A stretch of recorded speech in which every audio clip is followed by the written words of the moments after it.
La situation en Iran au cœur des discussions à Bruxelles où sont réunis les ministres européens des Affaires étrangères. Des sanctions ont été prises contre le ministre iranien de l'Intérieur après la répression des manifestations qui ont fait des milliers de morts. On retrouve en direct de Bruxelles notre correspondant Paul Germain.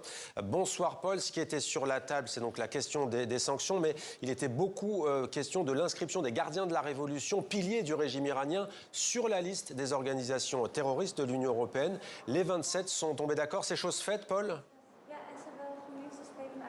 Effectivement, Mohamed, les gardiens de la Révolution viennent d'être classés comme organisation terroriste. C'est la mesure phare d'un nouveau train de sanctions que les Européens ont décidé d'adopter. Kaja Kallas, la chef de la diplomatie européenne, vient d'annoncer dans une conférence de presse. Alors, ce n'est pas la première fois que les 27 y réfléchissent. Le Parlement européen avait d'ailleurs voté il y a 2 ans déjà une résolution réclamant cette mesure, comme Washington l'a fait il y a plusieurs années.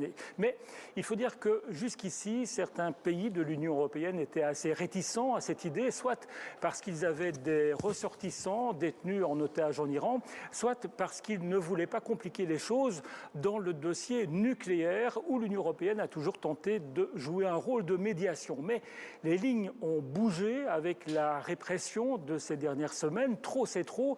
Et par exemple, la France, qui a longtemps été hésitante, a soutenu cette mesure qui vise les gardiens de la Révolution. Cela dit, comme le disent beaucoup de députés européens qui travaillent sur ce dossier, la mesure reste symbolique. L'Iran fait déjà l'objet d'une dizaine de trains de sanctions de l'Union européenne et de nouvelles sanctions ont encore été annoncées aujourd'hui, en particulier contre le ministre iranien de l'Intérieur, interdiction notamment de voyager en Europe. Mais ces sanctions n'ont jamais adouci les dirigeants iraniens, des dirigeants qui ont déjà dit que l'Europe venait de commettre une erreur stratégique.